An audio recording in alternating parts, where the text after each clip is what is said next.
Sebelum kalian menonton video ini, jangan lupa kalian unsubscribe ya. Kalian tinggal pencet tombol merah di bawah dan jangan lupa di report juga guys. Oke? Enjoy!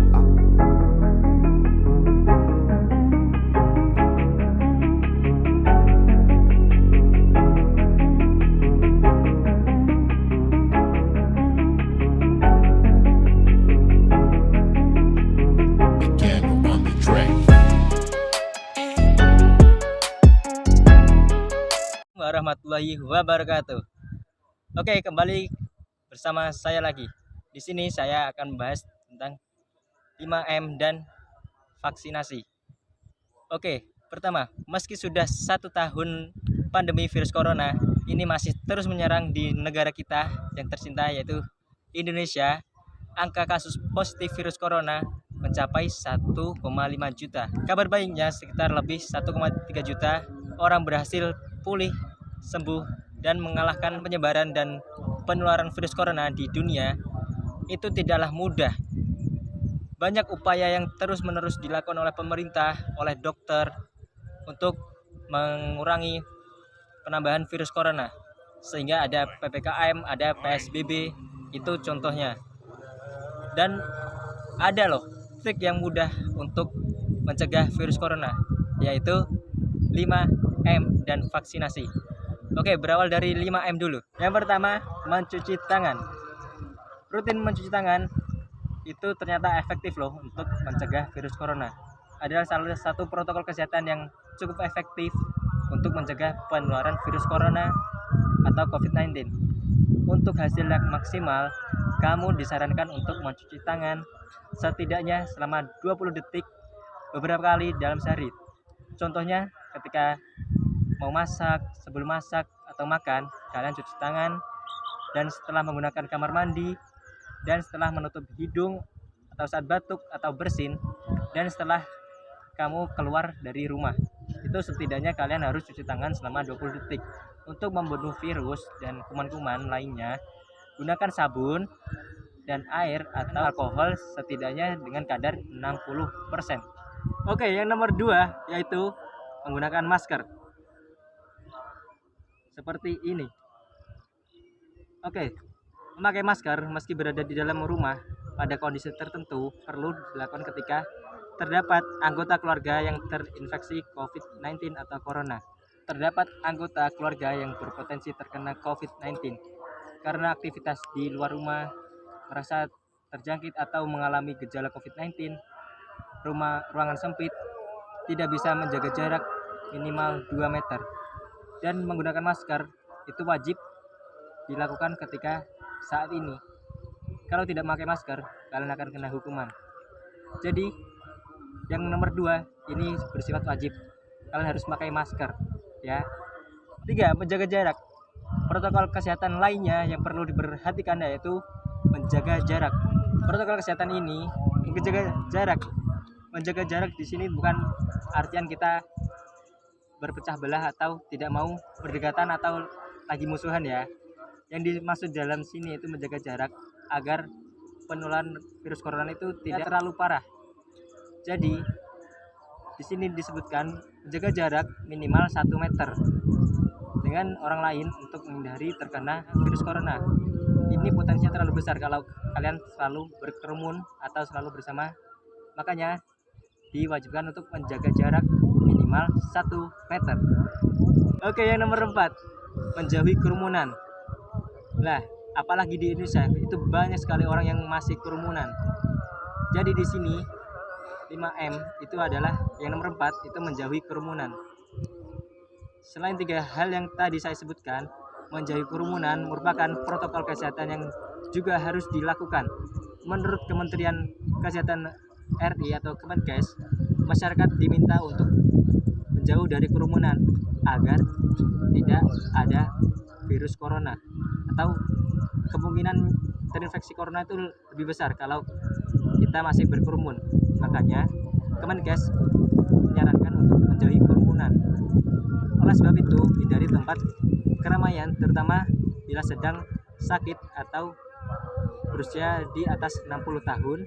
Jadi jangan lupa untuk menjauhi kerumunan apabila kalian berkerumun, tapi harus tetap mematuhi protokol kesehatan, yaitu menggunakan masker. Oke, yang terakhir nomor 5, yaitu mengurangi mobilitas. Virus corona bisa berada di mana saja, dan semakin banyak dirimu menghabiskan waktu di luar rumah, maka semakin tinggi pula kamu akan terpapar dengan virus corona ini. Oleh karena itu, bila tidak ada keputusan yang sangat penting atau mendesak, jangan keluar rumah. Lebih baik menjaga daripada mengobati. Jadi, kurangi mobilitas di luar rumah.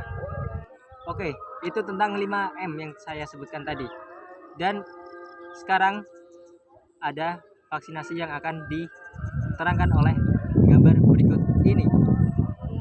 Apabila kamu mengidap suatu penyakit, hal pertama yang kamu lakukan tentunya adalah minum obat. Namun, apabila seluruh dunia yang sakit, yang kita perlukan adalah vaksin. Di tengah pandemi COVID-19 yang tidak ada henti-hentinya, satu-satunya hal yang menjadi sumber harapan adalah diciptakannya sebuah vaksin. Namun, dengan hampir lebih dari 100 negara di seluruh dunia bekerja sama untuk meneliti dan mengembangkan vaksin, pertanyaan sesungguhnya bukan dapatkah kita menciptakan vaksin, tapi seberapa cepat vaksin tersebut dapat diciptakan. Untuk menjawab pertanyaan tersebut, mari kita simak dalam video ini.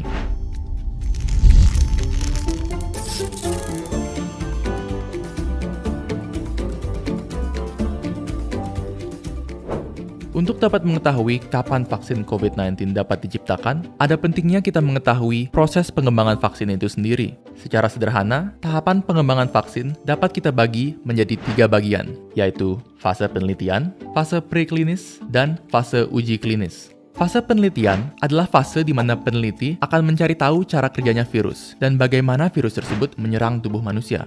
Pada fase ini, binatang seperti tikus dan monyet digunakan untuk mempelajari virus pada tingkat molekuler. Fase preklinis adalah fase di mana sejumlah vaksin akan digunakan pada binatang untuk menguji keefektifannya. Fase ini penting untuk memastikan bahwa vaksin yang diciptakan tidak hanya efektif, tapi juga aman. Sejak bulan Agustus, WHO telah mencatat sekitar 165 vaksin COVID-19 yang tengah menjalani fase preklinis ini. Setelah fase preklinis, fase uji klinis dapat dilaksanakan, dan fase ini dibagi lagi menjadi 3 bagian, yaitu uji coba fase 1, 2, dan 3.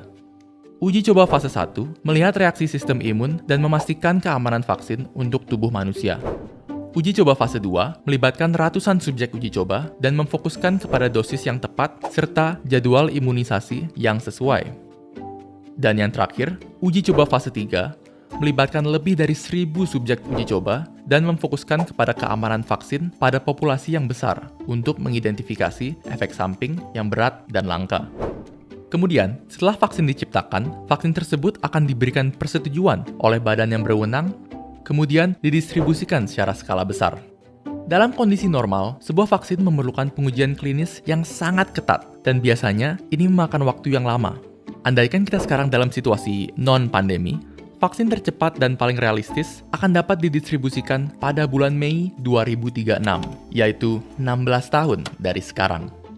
Tentunya, menjalani physical distancing selama 16 tahun berturut-turut tidak terdengar menyenangkan. Dan walaupun vaksin dapat diciptakan dalam waktu yang lebih cepat dari itu, apabila kita lihat sejarah pengembangan vaksin, waktu paling cepat untuk mengembangkan sebuah vaksin adalah 4 tahun, tetap relatif lama. Tetapi, jangan langsung pesimis, karena pengembangan vaksin COVID-19 ini jauh berbeda dari pengembangan vaksin terdahulu. Karena kali ini, seluruh dunia ikut serta untuk mengembangkannya. Bahkan, sejak bulan Juli, terdapat sejumlah vaksin yang memasuki fase pertama uji klinis, fase yang semestinya memakan waktu bertahun-tahun. Beberapa ahli bahkan memperkirakan bahwa vaksin untuk COVID-19 akan tersedia untuk khalayak umum pada pertengahan 2021. Namun, ini semua masih perkiraan. Masih banyak hal yang kita tidak ketahui mengenai COVID-19. Dan hal terpenting dalam pengembangan vaksin adalah memastikan bahwa vaksin tersebut aman.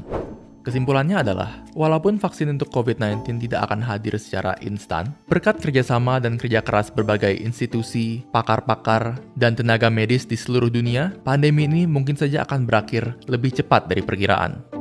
Maka, apabila di masa depan kalian dapat keluar rumah tanpa khawatir, membahayakan diri sendiri atau orang lain, kalian tahu harus berterima kasih kepada siapa.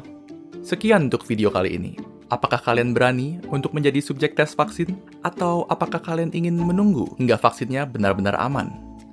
Tulis pendapat kalian di kolom komentar di